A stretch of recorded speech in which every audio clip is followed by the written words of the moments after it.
Bismillahirrahmanirrahim. Assalamualaikum warahmatullahi wabarakatuh. Waalaikumsalam warahmatullahi wabarakatuh. Alhamdulillah, salatu wassalamu ala rasulillah wa ala alihi wa ashabihi wa mawalah.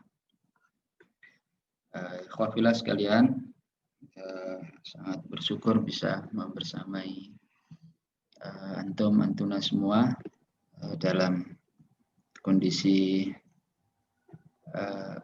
pandemi dan berdesak-desakan gitu ya waktunya. Alhamdulillah masih bisa mampir ke antum untuk mencoba menikmati kehidupan para sahabat dan memiripkan diri dengan ta'amul Al-Quran para sahabat dengan diri kita. Kalau kita mengenal para sahabat, bagaimana mereka setiap harinya bersama Al-Quran, tentu ya, hatta dengan mukhayam Al-Quran pun kita masih banyak ketinggalan. Tapi yang kita ingin garis bawahi adalah saat ini kita sedang melakukan ikhtiar untuk mentarbiyah diri kita dengan kalam Allah Subhanahu wa ta'ala. Nurabbi anfusana bil Quran. Mentarbiyah diri dengan Al-Quran. Karena hakikat itulah yang diajarkan oleh Allah Subhanahu wa ta'ala. Al-Quran ini sebagai daya tarbiyatan untuk mengelola, membina diri, membina keluarga, membina dakwah, membina seluruh umat manusia. Sehingga kalau Rasulullah mengatakan kepada Abdullah bin Amr bin As, "Iqra'il Qur'ana fi syahr." Bacalah Al-Quran sebulan kali khatam. Maka tidak terfahami oleh Abdullah bin Amr ini satu bentuk pendekatan Al-Quran yang semata-mata pendekatan ta'abbud, beribadah. Tapi terfahami semua oleh para sahabat radhiyallahu anhum bersama Al-Quran itu adalah tarbiyatul iman, ya, adalah pembinaan, ya, penempaan keimanan. Di sanalah terdapat masdarul quwwah, sumber kekuatan orang-orang beriman. Sehingga para sahabat memahami, ya, sekelas Abdullah bin Amr bin As, walaupun perintahnya dari Rasulullah adalah sebulan khatam, hampir kita tidak menemukan para sahabat yang sebulan kali khatam. Adanya 10 hari khatam, sepekan khatam. Abdullah bin Amr bin As 3 hari khatam dalam kehidupannya sampai nanti usianya panjang, bahkan sampai mengalami fitnah kaum muslimin di zaman Ali bin Abi Thalib karena Amr bin As berada di pihak Muawiyah, ya. Dan Abdullah bin Amr, ya, mengikuti ayahnya karena ketaatannya, dan tentunya beliau berdua tidak terfitnah oleh kondisi-kondisi fitnah kaum muslimin saat itu. Dan kita tidak mengambil tema sana, tema Al-Qur'annya. Ya. Taib, jadi Al-Quran kita pahami sebagai bentuk tarbiyatan dimulai dari interaksi yang paling dasar, yakni interaksi tilawah Al-Quran. Dasar dari tilawah ini Allah katakan dengan wa an atluwal Quran. Allah katakan dengan alladzina atainahumul kitaba yatlunahu haqqa tilawatihi ulaika yu'minuna bih wa may yakfur bihi fa ulaika humul khasirun. Jadi siapa saja yang ingin menempa keimanannya, menempa kapasitas dirinya, maka tidak ada jalan lain yang lebih efektif ya, kecuali dia harus memulai dengan haqqa tilawatihi, ya, dengan tilawah Al-Quran. Jadi kalau difahami haqqa tilawatihi, ya, pendekatan yang pertama adalah ya, bagaimana Allah Subhanahu wa taala memakai kalimat tala yatlu yang berarti bukan kemampuan membaca. Kalau kemampuan membaca pakainya qara'a yaqra'u.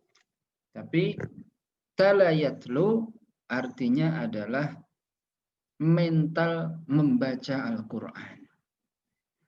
Jadi memiliki mental bisa. Tidak ada hari yang terlewatkan kecuali bersama Al-Quran. Itu namanya tala yatlu. Kalau kemampuan membaca, ya kalau disuruh baca, baru baca. Dan bisa membaca. Tapi mental ber-Al-Quran inilah yang merupakan satu bentuk kunci dari terbangunnya keimanan kepada Allah Subhanahu wa ta'ala. Wa an atlu al-Quran, dan disitulah Al-Quran ini diberikan kepada Rasulullah, kepada umat ini. Huwallazi ba'atha fil ummiyina rasulan minhum yatlu alaihim ayatihi. Yatlu alaihim. Pakai kalimat tala yatlu yang dasar dari pembinaan kita dengan Al-Quran, dengan tarbiyah syakhsiyah Quraniyah adalah dengan tilawah Al-Quran yang memadai dan cukup. Itulah yang difahami oleh para sahabat. Itulah yang difahami oleh Abdullah ibnu Mas'ud. Itulah yang difahami oleh, kata Rasulullah, khudul Qur'ana min arba'ah. Ambillah, belajarlah kalian Al-Quran dari 4 orang. Ya, Abdullah ibnu Mas'ud, Ubay bin Ka'ab, Salim Maula Abi Hudzaifah, dan Mu'ad bin Jabal, yang dari mereka lah Al-Quran itu ya, terjaga ya, dan dakwah Al-Quran, ya, kegiatan-kegiatan semacam ini insya Allah akan terus ada sampai akhir zaman. Ikhwafillah, sehingga pendekatan kita berta'amul ma'al Quran ya, harus ya, diikhtiarkan agar kita memiliki ta'amul dengan Al-Quran yang cukup ya, cukup untuk imunitas diri, cukup untuk imunitas dakwah ya, dan cukup untuk membersamai kita dalam perjalanan menuju Allah Subhanahu wa ta'ala. Jadi para sahabat kita melihat misalnya Hudzaifah ibnul Yaman ya, siap dalam sholat qiyamul lail bersama Rasulullah 1 rakaat 3 surat. Al-Imran, Al-Baqarah, dan An-Nisa. Baqarah, Al-Imran, An-Nisa dalam satu rukuknya, dalam satu kali berdirinya. Ya, kemudian ada Abdullah bin Mas'ud yang membacakan surah Ar-Rahman kepada orang-orang Quraisy dengan resiko yang sangat tinggi ya, dipukuli ya. Apalagi kita ya, tilawah dengan kondisi enak, ada makanan, kondisi itminan ya, kondisi aman ya. Bagaimana mungkin kita tidak mau bertilawah Al-Quran? Jadi apa kaitannya dengan pembinaan dari sisi ta'amul ma'al Quran yang dimulai dari tilawah? Adalah ya, satu proses bentuk pembinaan langsung agar manusia ini bisa mengatasi masalah-masalah kelemahan dirinya. Jadi orang tidak bisa tilawah kecuali dia harus menghilangkan rasa malasnya, ya, menghilangkan futurnya, ya, menghilangkan atau mengalahkan sifat keluh kesahnya. Dari situ terus pembinaan itu berlangsung. Tilawah sejuz berarti dia akan mengatasi sekian banyak masalah internalnya. Ngantuknya, futurnya, malasnya, bosannya. Tilawah lagi, besok tilawah lagi. Begitulah yang terjadi sehingga manusia siap untuk menjalankan amanah-amanah Allah dan amanah-amanah dakwah karena dirinya sudah setiap hari dalam proses tarbiyah dari Allah Subhanahu wa taala. Itulah yang difahami sehingga para sahabat ini insyghal dengan Qur'annya, insyghal yang betul-betul menunjukkan kedekatannya dia dengan Allah Subhanahu wa taala. Ada qiyam panjang, ada tilawah, ada tasmi'nya, dan seterusnya. Dan tentunya ta'amul yang seterusnya adalah ta'amul sampai tadabbur Al-Quran, ada talahum Al-Quran, ya. Ada ta'amul yang terus meningkatkan, ya, kapasitas diri manusia, bahkan kapasitas dakwah di jalan Allah. Sehingga takjub seorang kepada ayat-ayat Allah Subhanahu wa taala, ya, atau ta'zim orang beriman terhadap Al-Quran, yang mengatakan, Allah katakan, walau anna Qur'anan suyirat bihil jibalu au qutti'at bihil ardu au kullima bihil mauta. Kalau saja ada sebuah bacaan yang bisa memindahkan gunung, membelah bumi dan berbicara dengan orang mati, ya Quran ini. Balillahil amru jami'a afalam yai'asil ladzina amanu allau yasha'allahu lahadan nasa jami'a wala yazalul ladzina kafaru tusibuhum bima sana'u qari'atun aw tahullu qariban min darihim hatta ya'tiya wa'dullah. Jadi kegiatan berAl-Quran ini muaranya adalah muara tentang eksistensi kepribadian orang-orang beriman. Dan ujungnya adalah wala yazalul ladzina kafaru tusibuhum, kemenangan agenda dakwah, kemenangan agenda-agenda agar manusia ini kembali kepada ketaatan kepada Allah. Wala yazalul ladzina kafaru tusibuhum bima sana'u, ya kan? Agar manusia itu takluk, ya, ditundukkan oleh syariat Allah Subhanahu wa taala, mereka taat kepada Allah kalau para duatnya memiliki interaksi yang baik dengan Al-Quran. Memiliki ta'zim yang baik dengan Al-Quran, memiliki interaksi yang cukup dengan mushaf ini, ya, kalam Allah Subhanahu wa ta'ala. Baik, ikhwah fillah sekalian. Jadi apa yang harus kita lakukan agar kita memiliki ta'amul dengan Al-Quran yang cukup, ya. Adanya mukhayyam Al-Quran, ya, walaupun ini virtual, ya. Tetapi ada kiat-kiat supaya kita memiliki kemampuan atau memiliki mental beral-Quran.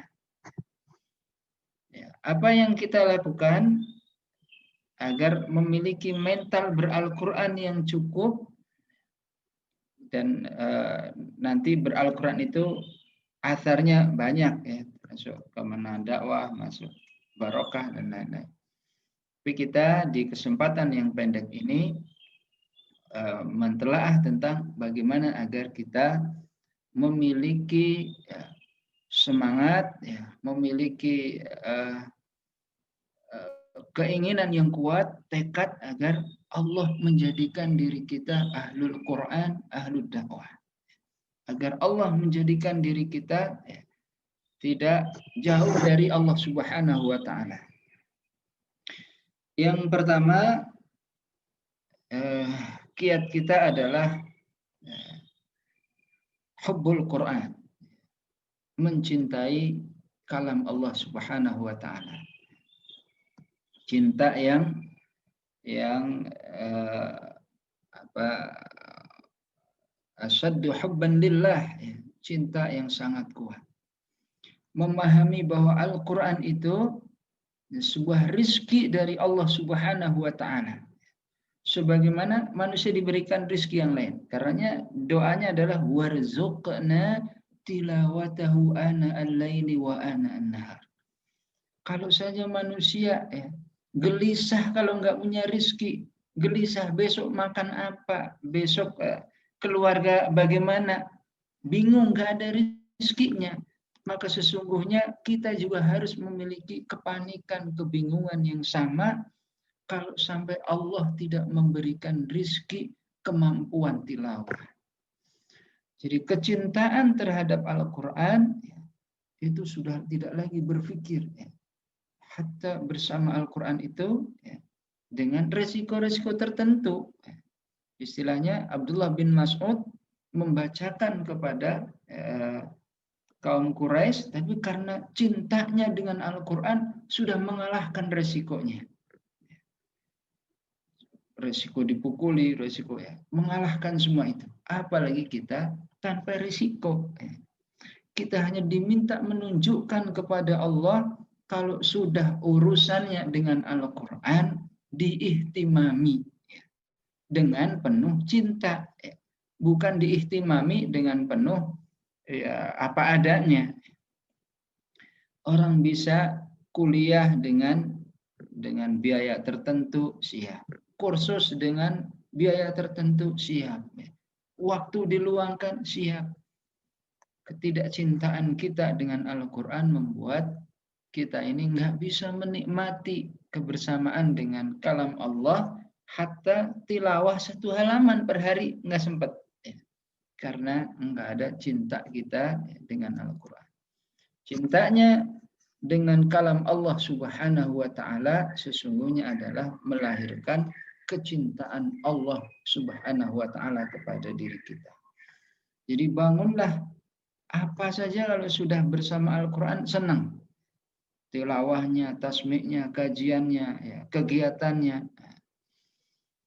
Yang kedua, terbangun bagi kita rasa bahagia bersama Al-Quran. Sebagaimana manusia berbahagia dengan yang lain. Berbahagia dengan yang lain yang merupakan sunatullah, kehidupan manusia. Tapi ingat bahwa kehidupan dengan selain Al-Quran, kebahagiaan dengan selain Al-Quran dicela oleh Allah Subhanahu wa Ta'ala. Inna Qaruna kana min qaumi Musa fabagha alaihim wa atainahu minal kunuzi inna mafatihahu latanu bil usbati ulul quwwati idh qala lahu qaumuhu la tafrah innallaha la yuhibbul farihin. Sesungguhnya sekian banyak manusia wa farihu bil hayatid dunya fama mata'ul hayatid dunya illa mata'ul ghurur. Sekian manusia bahagianya dengan urusan dunianya, fasilitas hidupnya, anak istrinya, maka sesungguhnya bagi orang-orang beriman sudah langsung mengingat Allah, la tuhibbul innallaha la yuhibbul farihin. Allah tidak mencintai orang-orang yang hatinya bahagianya kalau sudah urusan dunia. Tapi yang Allah inginkan walladzina yafrahuna bima alladzina atainahumul kitaba yafrahuna bima unzila ilaih. Hatinya menyambut gembira kalau sudah urusannya dengan Al-Quran. Qul bifadlillahi wa birahmatihi fabidzalika falyafrahu huwa khairun mimma yajma'un. Hatinya gembira kalau sudah urusannya sama Quran. Apa itu kajiannya, tilawahnya, bahagia disambut. Sehingga bahagia terhadap Al-Quran itu menjadi ciri khas manusia yang nanti masuk surga. Mathalul jannatil lati wa'idal muttaqun tajri min tahtihal anharu ukuluha daimu wa dhilluha tilka uqbal ladzina taqaw wa uqbal kafirin nar. Jadi ciri saat dia bisa berbahagia di dunia bersama Al-Qur'an, maka dia akan mendapatkan kebahagiaannya nanti di dalam surganya Allah Subhanahu wa taala. Tentunya ya, bahagia dengan dunia ya, manusia ditegur lagi oleh Allah, la tahsabanna alladhina yafrahuna bima atau yuhibbuna an yuhmadu bima lam yaf'alu fala tahsabannahum bimafazatihim minal adab wallahum adabun alim. Jadi orang-orang sekian banyak menikmati kebahagiaannya, padahal apa yang dibahagiai oleh sebagian besar manusia itu sesungguhnya mendatangkan azab Allah Subhanahu wa taala. Jadi Al-Qur'an juga memiliki unsur membahagiakan. Karena Allah katakan fabidzalika falyafrahu huwa khairum mimma yajma'un. Qul bi fadlillahi wa bi rahmatihi fabidzalika ay dzalika yakni Al-Qur'an.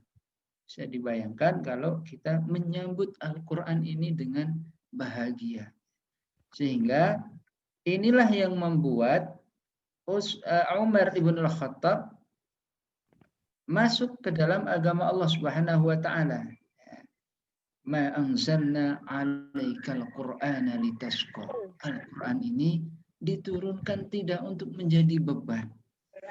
Kalau ada nasyad-nasyad tertentu, ya ikhwah akhwat, setoran juz 30, setoran juz 29. Ya ikhwan akhwat, besok tilawah sekali duduk 3 juz, sehari 10 juz. Kita tidak memahami, ya, kita tidak menyikapi dengan satu taklif, ya, pembebanan. Ya Allah, berat amat juz 29, berat amat ya juz 30, baru lancar An-Naba sama An-Nazi'at. Abasa agak tersendat, begitu at-takwir, ya at-takwir sudah tidak bisa bunyi lagi karena kebalik-balik. Jadi ya ikhwah, akhwat, perasaan bahagia inilah yang membuat kita tidak terfikir lagi kenapa ngafal lupa lagi, ngafal lupa lagi. Karena ngafal lupa lagi adalah sesuatu yang tidak dipermasalahkan oleh Allah Subhanahu wa taala. Yang dipermasalahkan adalah yang nggak mau ngafal. Yang dipermasalahkan yang nggak mau tilawah. Adapun tilawah ngafal lupa lagi, ya sudah dihafal ini lupa lagi, tidak pernah menjadi masalah di sisi Allah Subhanahu wa taala. Nggak ada catatannya di sisi Allah. Sehingga bagi kita yang terpenting nasyad-nasyad Al-Quran, ya nanti mungkin ini mukhayyam Al-Quran, setelah ini ada acara halaqah, setelah ini tilawah, nanti malam qiyam, itu kita sambut dengan alladzina atainahumul kitaba. Kalau sudah urusan ayat Allah, acara-acara Quran, yafrahuna bima unzila ilaik. Wa minal ahzabi man yunkiru ba'dah. Allah mencela, ya. Kalau ada hal yang sebenarnya saya enggak senang nih acara mukhayyam saya, Allah wa minal ahzabi man yunkiru ba'dah. Pun mufassirin menafsirkan ahzab dalam ayat ini adalah golongan orang-orang Yahudi dan Nasrani. Saya begitu tema tentang al-mahabbah wal yafrah, ya. Sehingga Allah juga di dalam berbahagia ini, ya, tidak boleh juga ketika bahagianya kita, ya, apalagi bahagianya orang-orang yang ingkar kepada Allah, ya. Orang-orang munafik, ya, itu bahagianya kalau orang muslim mendapat berita yang baik, ya. Mereka bisa berbahagia dengan itu. In tamsaskum hasanatun tasu'hum wa in tusibukum sayyi'atu yafrahu biha. Ada orang-orang itu bahagianya kalau sudah ada berita buruk untuk kaum muslimin. Tapi kita sikapi wa antasbiru wa tattaqu la yadurrukum kaiduhum syai'a innallaha bima ya'maluna muhit. Kalau kita hadapi dengan sabar dan ketakwaan, ya cemoohan dari atau biasanya kalau gembira jadi mencemooh, dan mereka tidak akan memberikan satu mudarat apapun kepada orang-orang beriman. Ada juga likai la ta'saw ala ma fatakum wa la tafrahu bima atakum Allahu la yuhibbu kulla mukhtalin fakhur. Agar kita ini terhadap urusan-urusan yang kadang-kadang tidak menjadi rizki kita, kadang-kadang menjadi rizki. Selain untuk Al-Quran, sesuatu yang kadang menjadi rizki atau tidak rizki, sehingga likai la ta'saw ala ma fatakum, enggak usah terlalu sedih. Karena urusannya bukan urusan akhirat. Wala tafrahu bima atakum. Juga enggak boleh terlalu bahagia karena sesuatu yang diberikan oleh Allah. Ya, karena sesuatu itu ya sifatnya fana saja. Tidak kekal seperti kecintaan manusia terhadap Al-Quran, kalam Allah Subhanahu wa ta'ala. Nah, kemudian yang dilakukan oleh kita, bersiaplah dalam mengalami sebuah kondisi yang disebut dengan ya, setelah mahabbah, kemudian kita bahagia, ya, karena pasangan hidup kan juga kalau sudah cinta ditemukan itu bahagia. Setelah itu, ya setelah membangun keduanya terbangun dengan baik, marilah kita meningkatkan ya, kesiapan kita untuk tasabbur wa taqallub dengan Al-Quran. Apa? Yakni menyabarkan diri kita dan siap dalam bermujahadah dengan kalam Allah Subhanahu wa ta'ala. Jadi istilah ayatnya, saat Allah membahas tentang tema Al-Quran, Allah mengatakan thumma awrathnal kitabal ladzina istafaina min ibadina faminhum zalimun li nafsihi wa minhum muqtasidun wa minhum sabiqun bil khairati biidznillah dzalika huwal fadlul azim. Jadi Allah mengurus, ya Allah mengangkat tema dengan Al-Quran ini, kemudian Allah katakan penduduk yang bersama Al-Quran inilah yang kemudian Allah berikan jannatu adni yadkhulunaha wa jannatu adni yadkhulunaha yuhallawna fiha min asawira min dhahabi wa lu'lu'ah. Jadi kalau di ayat ini terkait Al-Quran, Allah sebut jannatu adni yadkhulunaha. Di surah Ar-Ra'd Allah katakan wa'idal jannatul lati wa mathalul jannatil lati wa'idal muttaqun tajri min tahtiyal anharu ukuluha da'imu wa dhilluha. Begitu orang yang bahagia berurusan dengan Al-Quran, diangkatnya surga di duluan. Jadi membahas surganya dulu, baru sikapnya dengan Al-Quran. Jadi Ar-Ra'd membahas tentang surga dulu, kemudian dia berbahagia dengan apapun kegiatan dengan Al-Quran. Di surah Fatir Allah sebut lagi jannatu adni yadkhulunaha yuhallawna fiha min asawira min dhahabi wa lu'lu'ah. Disebut lagi jenis-jenis kenikmatan yang lain, walibasuhum fiha harir, dan juga terkait dengan Al-Quran.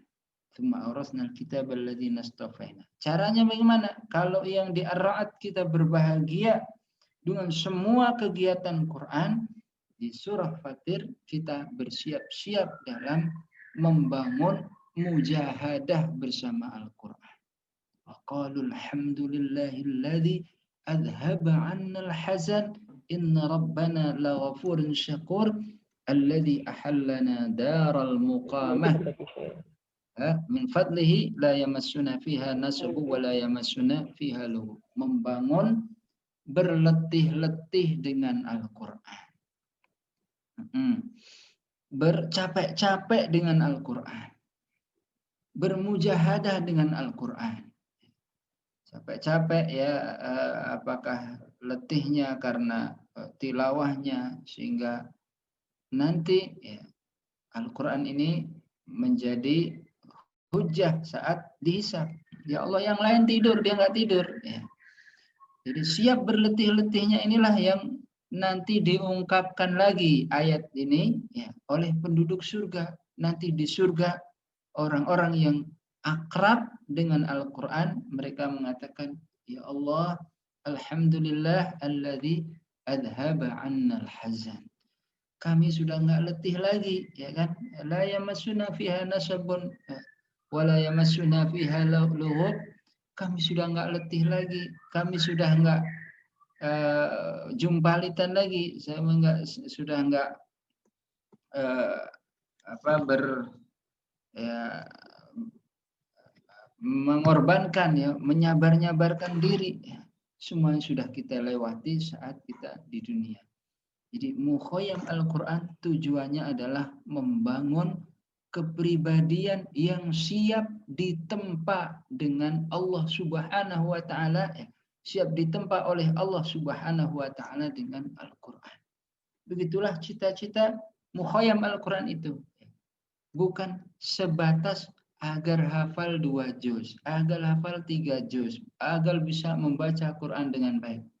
Jauh di atas itu, mukhayyam Al-Quran ini menyiapkan kita untuk menjadi orang-orang yang siap ditempa oleh Allah Subhanahu wa taala dengan Al-Quran. Mohon maaf, izin beberapa detik.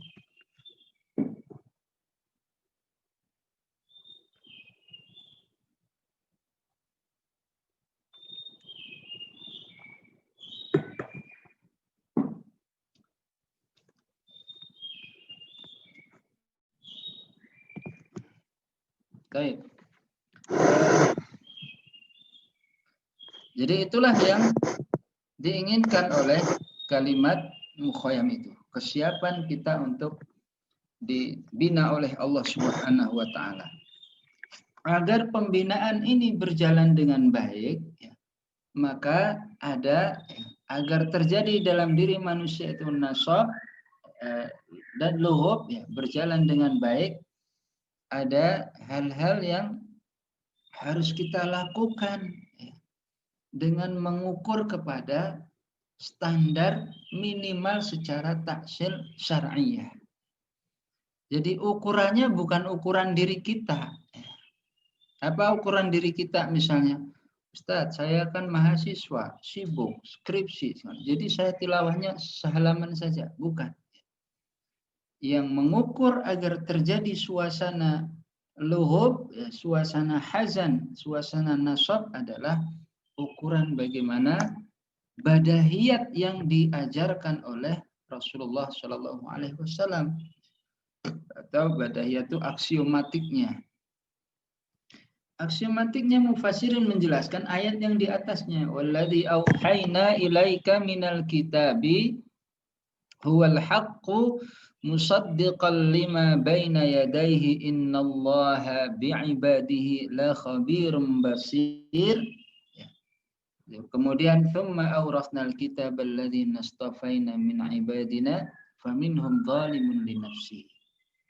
Dia ada orang-orang yang zalim terhadap dirinya. Wa minhum muqtasidun, dan sebagian ada yang di tengah-tengah saja. Wa minhum sabiqum bil khairat.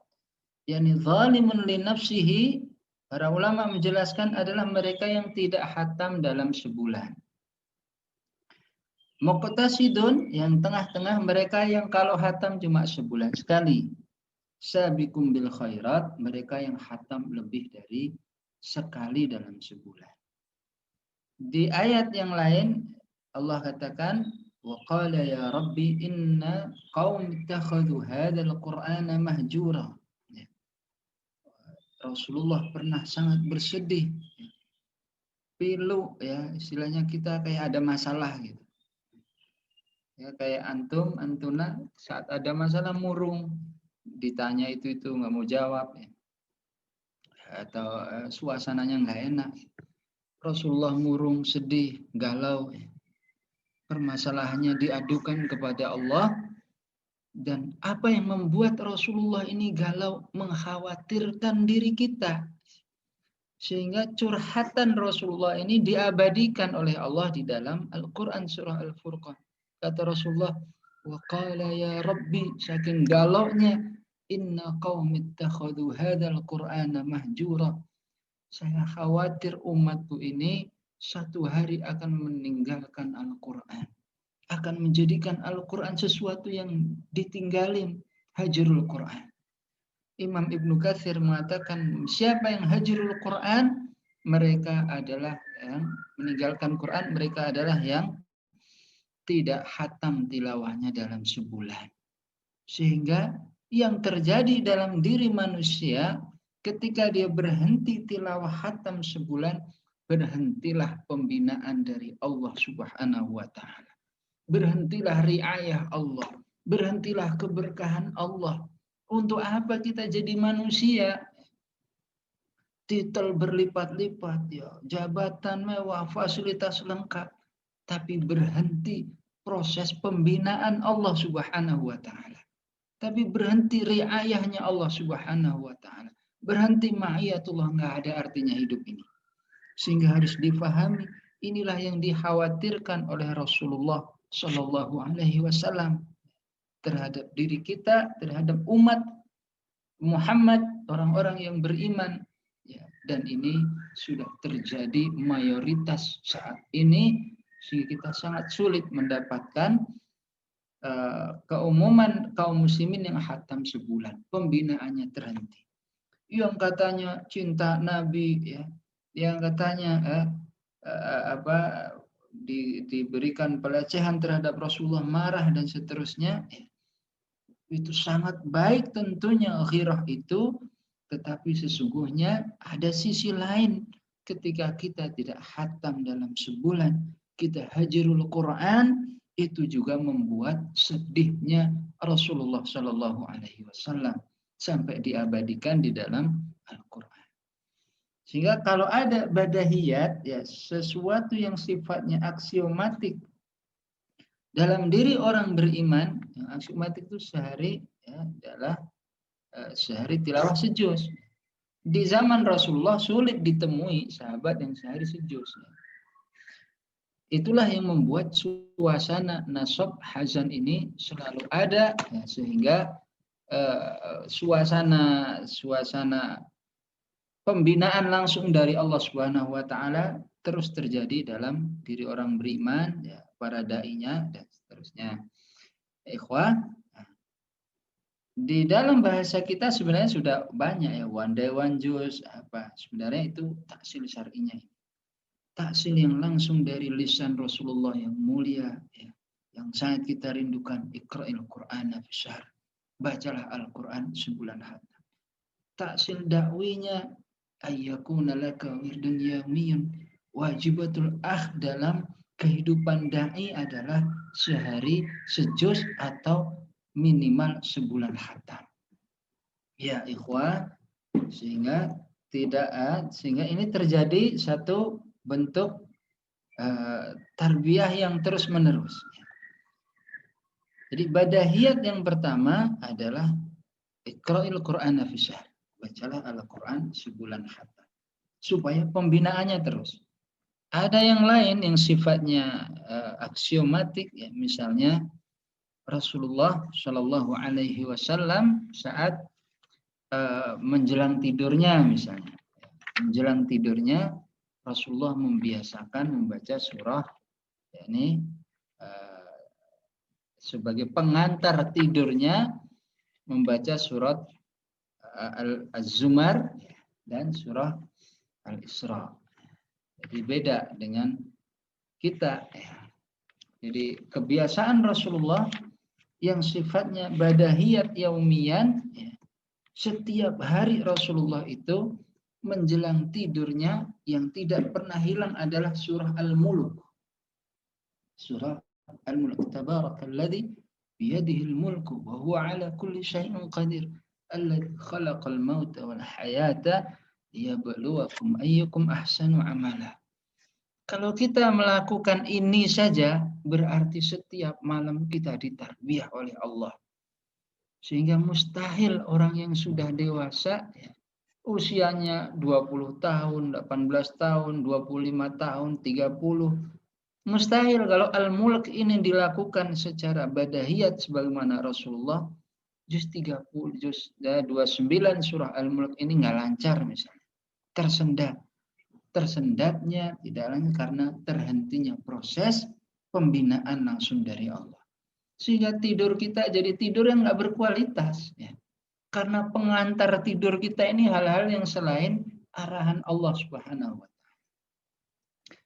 Apalagi yang mau berkualitas, tidurnya nggak berkualitas. Hidup saat hidup nggak berkualitas lagi. Apa yang mau diberikan kepada keluarga, kepada dakwah, kepada Allah Subhanahu wa Ta'ala, kepada diri kita. Ya, ikhwan, sehingga setelah Al-Isra, setelah Al-Mulk, Rasulullah biasa juga baca Az-Zumar, baca juga Al-Isra. Ya, harusnya surah Al-Isra ini sangat akrab dalam diri kita. Filistin sangat akrab dalam diri kita. Dan mustahil ketika kita melakukan hal-hal seperti ini, kita jauh-jauh dari Quran. Mustahil terjadi kefuturan. Ya. Mustahil, terjadi satu yang betul-betul merasa nggak ada apa-apa tuh kalau kita nggak tilawah. Karena setiap malam diingatkan oleh Allah. Surah Al-Isra sebagai pengantar tidurnya, sesuatu yang tidak pernah ditinggalkan. Ada ayat di halaman kedua, inna hadzal qur'ana yahdi lillati hiya aqwam. Wa yubashshirul mu'minina alladhina ya'maluna as-salihati anna lahum ajran kabira. Mustahil. Ya, karena Al-Qur'an itu adalah yahdi lillati hiya aqwam. Sumber petunjuk yang paling kuat bagi orang-orang beriman. Jadi mustahil kita ya tidak melakukan penempaan. Di halaman selanjutnya diingatkan lagi oleh Allah, wa idza qara'tal qur'ana ja'alna bainaka wa bainal ladzina la yu'minuna bil akhirati hijaban mastura. Kebutuhan bersama Al-Qur'an bukan saja penempaan, ya, tetapi dia menunjukkan pada orang beriman itu memilih jalan-jalan yang benar, yang terkadang jalannya syubhat yang dihadapinya. Tapi bagaimana menimbang ini pada masalah-masalah syubhat, ya tetap dalam arahan Allah Subhanahu wa Ta'ala. Ya syubhat da'wi, ya, dan syubhat-syubhat yang lain. Dan terus ya diingatkan lagi aqimis sholata liduluki syamsi ila wasaqil laili wa qur'anal fajr. Inna qur'anal fajri kana mashuda. Orang beriman itu kalau ingin dirinya mulia harus dekat dengan Quran. Minal laili fatahajjad bihi nafilatan laka asa yab'atsaka rabbuka maqaman mahmuda. Hidupnya berkualitas. Bangunnya pagi karena ada Qur'anal fajr. Salat subuh maksudnya. Inna Qur'anal fajri kana masuda. Salat subuhnya disaksikan oleh malaikat. Dan ada lagi ya wabil haqqi anzalnahu wa bil haqqi nazal wa ma arsalnaka illa mubasysyiran wa nadhira wa qur'anan faraqnahu litaqra'ahu 'alan nasi 'ala mukthin wa nazzalnahu tanzila.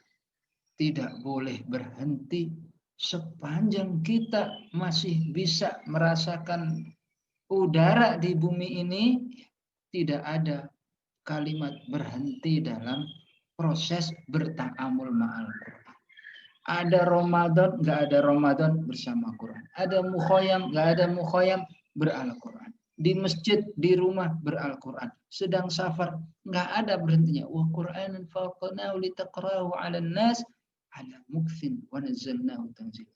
Nazzalnahu tanzila, yakni ikuti terus pembelajaran dengan Al-Quran.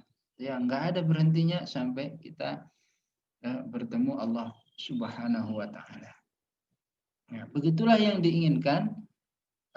Jadi kalau kita mengalami proses beral-Quran, Yang diinginkan adalah menyiapkan diri kita menjadi pribadi yang siap ditempa oleh Allah untuk dibina dengan Al-Quran. Bukan kemampuan atau bukan semata-mata kemampuan menghafal, kemampuan membaca tanpa melihat mushaf.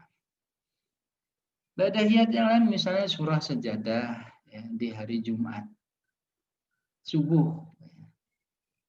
Sajadah itu harusnya akrab karena itu surat yang dibaca Rasulullah ya, saat salat subuh Jumat di rakaat pertama sajadah, rakaat kedua Al-Insan. Ya Ustadz, kita sholatnya di masjid Ustadz, nggak jadi imam. Yang nggak jadi imam tetap sebagai sebuah bentuk qadha. Ya jangan keluar dari masjid sebelum membaca sajadah dan Al-Insan. Karena itu satu yang sifatnya badahiyat agar tidak terputus apa yang diinginkan Allah terhadap diri kita. Kalaupun kita jadi imam, makmum nggak siap Ustadz, ya pilihlah satu halaman. Lama-lama insya Allah 2 halaman. Lama-lama Insan dan ya sajadah bisa masyarakat juga menikmati. Al-Kahfi ya, ada surat-surat yang sifatnya selain Iqra'ul Qur'ana fi syahr ada sifatnya badai. Itu adalah adana ta'amul ya. Seminim-minimnya interaksi sehingga tidak terjadi pemutusan hubungan kita dengan Allah Subhanahu wa taala. Tidak terjadi putus secara pembinaan antara kita dengan Allah Subhanahu wa taala.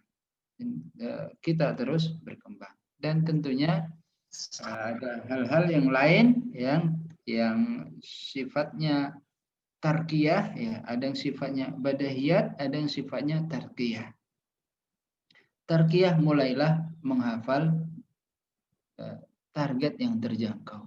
1 juz, 2 juz ya. Istilahnya ulama kita Syekh Abdullah Son'an, seorang mufti dari Saudi, yang mengatakan selemah-lemah iman itu kalau hafalannya minimal 2 juz. Ya, jadi target di tarkiyah setelah terjadi hal yang sifatnya sudah qat'i ya, ini nggak bisa ditawar nih. Sehari sejuz dan badai. Jadi kita selalu mendapatkan pembinaan dari Allah. Seterusnya ya, kita mentarkiyah, hafal 2 juz, hafal 3 juz sampai kalau Allah takdirkan bisa selesai ya, itu karunia Allah Subhanahu wa taala yang tentunya sangat berharga. Tayyib, begitu insyaallah sebagai kajian pembukaan kita di Mukhayyam Al-Qur'an, sehingga mudah-mudahan waktu yang singkat ini bisa kita manfaatkan dengan baik dan terfahami dengan baik apa maksud dari kegiatan-kegiatan bersama Al-Quran. Jadi bukan kegiatan kemampuan, tapi kegiatan menyiapkan diri, menyiapkan jiwa untuk siap dibina oleh Allah Subhanahu wa taala. Shallu ala sayyidina Muhammad wa ala alihi wa sahbihi wa barakatuh. Ya, jazakallah khairan katsiran kepada Ustadz Riyad yang sudah memberikan tausiahnya yang begitu luar biasa. Semoga kita bisa menjadi lebih semangat ya untuk mengikuti agenda MQW dan juga meningkatkan interaksi kita dengan Al-Quran di hari-hari ke depan.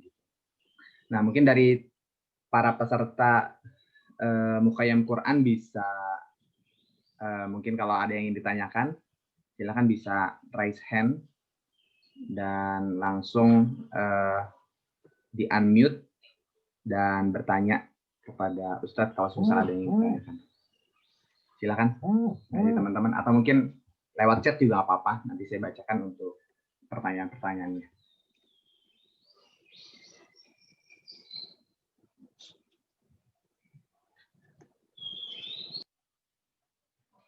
Ada yang ditanyakan kira-kira?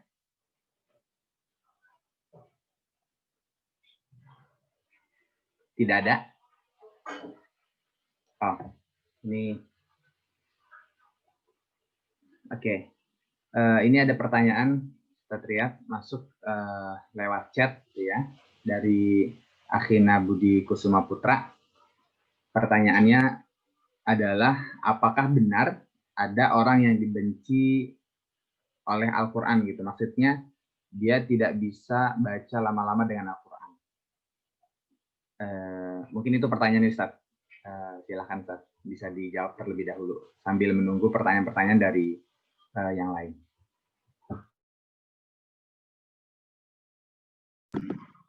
Kalau yang dimaksud adalah dibenci ya, karena asbab-asbab yang akidi, ya tentunya ada. Ya. Karena kalimat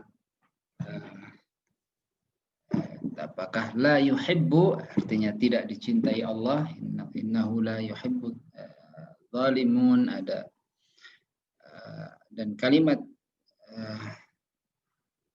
makruhah juga sering diulang oleh ayat Allah yang sifatnya insilah akidah ya.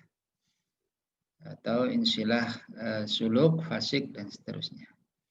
Tapi kalau yang dimaksud dibenci dalam bab ini adalah Allah tidak berkenan ya, itu semata-mata kita tidak memahami karena kesalahan dari Allah Subhanahu wa taala ya. Allah tidak pernah salah karena Allah tidak pernah zalim terhadap hambanya. Jadi kenapa Al-Qur'an itu menyebutkan ya, misalnya sebutannya begini, lau kana 'aradan qariba wa safaran qasidan lattaba'uka walakin ba'udat ya. Kalimatnya kan dengan ba'udat. Maksudnya ingin menepis ungkapan seperti ini. Ya, Qur'annya memang nggak mau sama saya. Enggak. Yang tidak mau itu karena diri kita sendiri. Sehingga Allah lah yang menjauhkan. Al-Quran sebagai kalam Allah dia bukan makhluk ya. Kalau makhluk kan jadi membenci, mencintai ya. Al-Quran sebagai kalam Allah. Kalau yang dimaksud sini berarti apakah Allah ya membenci dengan menjauhkan manusia dengan Al-Quran. Kalau Al-Quran makhluk ya itu fitnah yang terjadi di zaman Imam Syafi'i. Jadi kita ketika ada kalimat ba'udat, Allah ingin mengatakan aslinya Allah itu ahlan wa sahlan, semua orang beriman. Semua ayo dekat dengan Quran. Tapi Al-Quran ini adalah cahaya Allah sehingga ada orang-orang yang memang Allah nggak berkenan gitu kalau dia bersama Al-Quran karena tidak utuh hatinya. Dia bersama Al-Quran ada permasalahan yang tidak beres dalam hatinya sehingga Allah memang tidak mau ya. Jadi kalau kita malas bersama Al-Quran, tidak semangat bersama Al-Quran, evaluasinya begini, kalau saya tidak sanggup tilawah itu karena saya futur, saya sakit, saya lagi malas, saya lagi ngantuk, insya Allah itu tidak masalah. Selesai itu dengan mukhayam Quran, selesai itu dengan ngumpul bersama saudaranya, selesai itu dengan dipaksa. Tapi kalau sudah karena Allah yang nggak mau kita bersama Al-Quran, itu yang masalah terbesar. Kalau masalahnya Allah sudah nggak mau kita bersama Al-Quran, kenapa? Kita ini sering nggak jujur dengan Allah. Istilahnya sering Allah yastahzi'u bihim, sering yukhadi'un Allah, sering nggak jujur kita dengan Allah sehingga karena ketidakjujuran justru Allah yang tidak menginginkan kita bersama Al-Quran. Kalau Allah sudah nggak ingin, waktunya luas, jasadnya sehat, fasilitasnya lengkap, tempatnya kondusif, hatta muka mushaf aja nggak mau. Jadi secara muhasabatan, secara muhasabah boleh ya. Jangan-jangan Allah yang tidak berkenan dengan saya kalau saya bersama Al-Quran. Kalau sudah begitu paksa paksa supaya tetap membuka mushaf, supaya tetap bertaamul, berkumpul. Dan kemudian secara lafziyah tidak ada. Ya, Allah itu, ya, Allah inginkan justru semua orang beriman ya, bersama dengan kalam Allah Subhanahu wa taala. Saya baca aja ya, karena saya harus berpindah ruangan. Lebih disarankan mana antara berlelah-lelah dalam mendidik anak langsung untuk belajar Al-Quran atau berlelah-lelah mencari nafkah dengan tujuan menyekolahkan anak untuk belajar Al-Quran, tempat terbaik. Jadi agama Allah Subhanahu wa taala tidak mengajarkan kita untuk membenturkan dua amal soleh. Jadi tidak ada ya kamus dalam diri kita ini dibenturkan dua amal soleh itu, kemudian kita memilih salah satunya. Yang ada adalah mana yang di hadapan kita saat itu untuk dilakukan tanpa mengurangi, tanpa meninggalkan unsur yang lain. Jadi membenturkan amal soleh itu contohnya begini. Dan aslinya memandang aurat tuh nggak boleh. Aslinya begitu. Tapi kita mau umroh misalnya. Mana yang lebih baik umroh tapi harus melihat aurat karena lewat bandara ada pramugari ya. Belum lagi perjalanannya ya. Apa kita tidak mengatakan wah saya nggak mau umroh karena saya ingin menjaga pandangan saya. Ya, padahal umroh ada bentuk yang lain, ibadah yang lain. Nah, kemudian misalnya kita kaum muslimin ya, butuh SDM yang berkualitas untuk membangun bangsa dan negara ini, sehingga harus kuliah. Nggak, jika bisa saya nggak mau kuliah, kenapa? Banyak aurat. Namanya membenturkan. Kemudian nanti diangkut, ya nanti diangkut kita kan nggak tahu diangkut ini ada ikhwan atau akhwat yang bukan muhrim, kita duduk sebelahan, ya. Atau dibenturin, ya udah saya bawa hijab kemana-mana, naik angkot, nanti kalau yang naik lawan jenis, pasang hijab dulu. Ya, nggak bisa gitu. Jadi, terpenting bagi kita adalah disarankan yang mana, ya, yang penting tidak membenturkan. Mana yang kita pilih, amal yang di depan kita itulah yang kita pilih. Sehingga pas dibenturkan amal itu, kita lagi sholat duha, sudah berwudu, sudah siap-siap mau sholat duha. Ya, urusannya ini kan mau murojaah sholat duha yang mau sambil murojaah. Saudara kita sakit, harus diantar ke rumah sakit. Mana amalannya? Ya yang di depannya. Saat kita harus milih mana? Enggak, saya kan Al-Quran lebih utama. Jadi dia tetap sholat duha. Ini salah cara begitu. Jadi yang benar adalah dia harus mengantar orang yang sakit itu ke rumah sakit, meninggalkan sholat duhanya. Tentunya bukan berarti nggak mau sholat duha. Jadi bagi ummahat, ya, bagi kita ya, yang mana yang terasa lebih dibutuhkan itu yang kita lakukan. Ya. Kalau memang kita sebagai apa ini? Rijalu qawwamuna 'ala nisa'i bima faddalah, ya, dia faddalallahu, sebagai orang yang jadi tulang punggung keluarga, ya tentunya berlelah-lelah mencari nafkah, tapi juga bukan berarti ya, sudah kan saya udah cari nafkah, nggak mau ya semampunya ya, sebagaimana ya. Jadi insya Allah ini jadi wazan ya, cara menimbang ketika ada sebuah amal yang berbarengan dan kita harus memilih. Selama tidak membenturkan, insya Allah aman. Tetapi kita milih mana yang menjadi posisi yang lebih qat'i terhadap diri kita.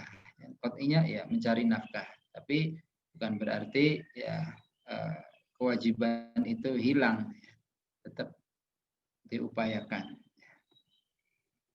Taib satu lagi, sebenarnya ummahat atau para sahabiah ya. Bagaimana sebenarnya umat atau para sahabiah pada zaman dulu berdasarkan Quran? Saya dengar dari saudara kalau nggak ada sahabiah yang hafidhah, singkatnya baik.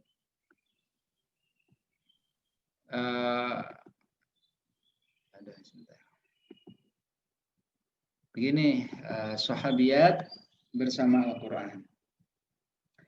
Sahabiat yang terkenal bersama Al-Quran, tarbiyah Qur'aniyahnya adalah diantaranya Ummu Waraqah. Ummu Waraqah ini seseorang yang sangat dicintai oleh Rasulullah ya, karena kedekatannya dengan Al-Quran. Jadi saat Rasulullah datang ke Madinah, Ummu Waraqah ini yang tampil duluan, nungguin nggak datang-datang, ditungguin terus.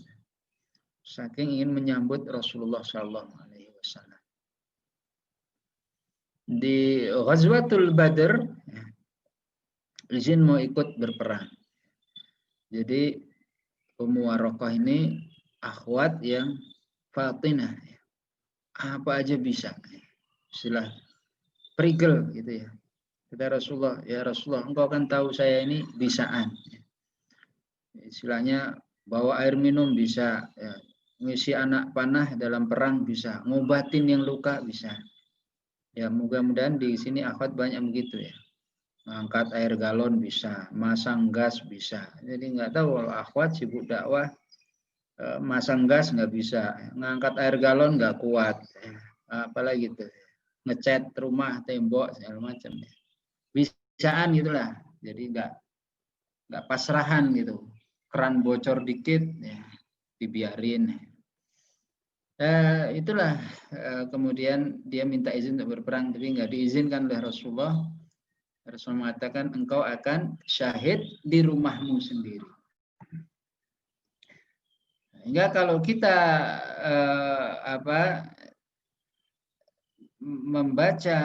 membaca tafsir surah Al-Maidah 100, was-sabiqunal awwaluna minal muhajirin wal ansar, disitulah kita temukan sejarah tentang Ummu Waraqah ini. Temukan di situ, sabiqunal awwaluna minal muhajirin wal ansar, dari kaum Ansar. Dari kaum Muhajirin dikisahkan Mus'ab bin Umair. Dari wattaba'uhum bi ihsan dikisahkan dari Ali bin Husain bin Ali bin Abi Thalib atau Zainul Abidin. Ya begitulah akhirnya Ummu Waraqah ini menjadi ustadzah Qur'annya para sahabiat. Sahabiat belajar Qur'annya dengan Ummu Waraqah. Ya, Ummu Waraqah ini belajar langsung dengan Rasulullah. Dan setiap malam santrinya banyak. Ya, dan rumah Quran akhwat pertama kali di dunia adalah rumahnya Ummu Waraqah. Kalau sekarang banyak sekali rumah Quran, Ummu Waraqah dapat pahalanya karena rumah Quran pertama kali adalah rumahnya Ummu Waraqah. Di situ banyak catatan-catatan, tulang, pelapah kurma dan seterusnya. Sehingga Ummu Waraqah ini dikenal setiap malam terdengar bacaan Qur'annya, bahkan menjadi imam sholat 5 waktu para sahabiat. Dan kalau imamnya Ummu Waraqah lama ya, misalnya sholat maghribnya selesai surat Yusuf. Kemudian di perjalanan ya Rasulullah sangat mencintainya. Jadi kalau Rasulullah pulang sholat asar biasanya melalui jalan berbeda dan lewat ya sekedar ingin melihat kondisi rumah Quran itu. Lewat sangat ya menyapa gitu ya. Dan Rasulullah memberikan seorang muadzin di rumahnya. Sampai Rasulullah meninggal ya, kebiasaan mengunjungi ini dilanjutkan oleh Abu Bakar dan Umar. Kebiasaan pada asar itu menengok dilanjutkan. Saat ditemui Ummu Waraqah sedang nangis. Sehingga Abu Bakar nanya, kenapa engkau nangis? Jawabannya indah. Ya. Saya menangis bukan karena Rasulullah telah berpindah dari bumi ini ke tempat di sisi Allah yang jauh lebih baik. Ya. Tapi saya menangis karena wahyu Allah sudah terputus. Udah nggak ada lagi ayat Allah yang turun. Ya. Yang biasanya dia hafalin, biasanya dia kumpulkan. Sehingga Waraqah ini hafizah sesuai dengan turunnya. Kenapa sahabat ini tidak hafizah? Karena memang Al-Qur'an Al-Qur'an turunnya belum 30 juz ya. Tapi setiap Al-Qur'an yang turun para sahabiat banyak yang menghafalkan. Ada Khawlah binti Sa'labah, ada sahabat-sahabat yang lain banyak ya. Ada Aisyah radhiyallahu anha hafal ya. Fatimah ya, seterusnya Zainab mereka menghafal ya. Kalau enggak 30 juz ya ayat terakhir aja ya baru turun al-yauma akmaltu lakum wattaqu yaumal la tajzi nafsun an nafsin syai'a. Itu ayat-ayat akhir menjelang Rasulullah wafat. Jadi mereka enggak 30 juz karena ya, sebelum Rasulullah wafat. Tapi setelah Rasulullah wafat berarti sudah segitu dan Al-Qur'an dikumpulkan oleh Abu Sa'id Al-Hazraj Al-Ansari atau yang kita kenal dengan Zaid bin Sabit. Zaid bin Sabit mengumpulkan mushaf atas perintah Abu Bakar As-Siddiq ya. Dan beliau mempunyai tim ya 48 orang ya, di antaranya ada Ummu Waraqah. Ummu Waraqah nanti meninggalnya di zaman Umar bin Khattab. Umar bin Khattab lewat malam-malam di rumahnya Ummu Waraqah, kok nggak ada bacaan Quran? Biasanya ada. Sehingga sampai subuh, sehabis subuh nggak ada lagi ya, nggak keluar. Akhirnya didobrak pintunya oleh Umar bin Khattab dan ditemukan Ummu Waraqah sudah syahid dibunuh oleh 2 budaknya. Ya, benar kata Rasulullah dia akan syahid di rumahnya sendiri. Dibekap pakai bantal atau pakai selimut gitu ya, sehingga tidak bisa bernafas dan meninggal. Setelah itu ditangkap, dicari oleh kaum muslimin, tertangkap. Dan saat itulah ada hukuman salib pertama kali ada di zaman Umar bin Khattab. Sebelumnya hukumnya sudah ada, tetapi penerapannya baru ada di zaman Umar bin Khattab. Akhirnya pembunuh Ummu Waraqah ini disalib. Kemudian jadi itu yang di kalangan para sahabiat sehingga mereka belajar dengan Ummu Waraqah dan menjadi dikumpulkan Al-Quran itu oleh Abu Sa'id Al-Hazrat Al-Ansari atau kita kenal Zaid bin Sabit. Kemudian Zaid bin Sabit saat menerima amanah dia mengatakan, wahai Abu Bakar, engkau minta saya memindahkan gunung lebih mudah bagi saya, lebih terjangkau daripada mengumpulkan mushaf yang begitu berat ya, yang tidak boleh salah ya. Dan ngumpulinnya itu sampai urutan-urutannya ya, dan itu bisa dinikmati sampai kita tahu-taunya sudah urut dari Al-Fatihah sampai An-Nas sudah. Dan Zaid bin Sabit nggak boleh lewat itu ya, nggak boleh ketukar ayatnya, nggak boleh disusun rapi dan dijadikan dalam satu mushaf, dan mushaf itulah yang diberikan kepada Abu Bakar, dan Abu Bakar nanti memberikan ke Umar bin Khattab, dan Umar bin Khattab memberikan kepada Hafsah. Hafsah sahabiah, bahkan istri ya, Rasulullah SAW yang nanti dia juga hafizah ya. Jadi tidak benar kalau para sahabiat nggak hafizah. Ini rujukan dari mana ya? Di kitab-kitab sirah banyak ya. Mereka bahkan hafizah ya, hifdzan tilawatan wa tatbiqan. Tatbiqannya seperti apa? Ummu Sulaim misalnya. Ummu Sulaim kalau habis mukhayyam Al-Quran istilahnya, atau habis kajian dengan Rasulullah, dia menghafal ayatnya sambil dalam perjalanan dari ketemu Rasulullah sampai ke rumahnya. Jadi mereka mengaji, para umat itu ngaji dengan Rasulullah tiap hari Selasa. Menghafalnya sampai di rumahnya. Jadi saat ada ayat wasari'u ila maghfiratin min rabbikum, Jannatin ardhuha samawati, dihafal. Sampai ada ayat misalnya lagi ayat yang lain dihafal oleh Ummu Sulaim, lan tanalul birra hatta tunfiqu mimma tuhibbun. Itu dihafalkan sampai di rumah ketemu suaminya, Thalhah bin Ubaidillah. Langsung ditalaki itu suaminya. Suaminya ditalaki. Ada ayat turun. Ya, langsung ditalaki. Lan tanalul birra hatta tunfiqu mimma tuhibbun. Ditalaki itu Thalhah bin Ubaidillah, dan tatbiqon hafalannya langsung. Karena ada ayat ini, tidaklah disebut kebaikan sehingga engkau menginfakkan apa yang kau cintai. Dia langsung tatbiq, ya, mengamalkan, datang ke Rasulullah. Ya Rasulullah, saya punya kebun anggur yang engkau cintai, di tengahnya mengalir air, saya wakafkan kepada engkau, terserah untuk apa, di jalan Allah Subhanahu wa taala. Begitu cara mereka beral-Qur'an, ya. Tayyib, begitu, mohon maaf saya ditunggu untuk pindah ruangan, tidak bisa berlanjut. Semoga Allah Subhanahu wa taala memberkahi kita. Assalamualaikum warahmatullahi wabarakatuh.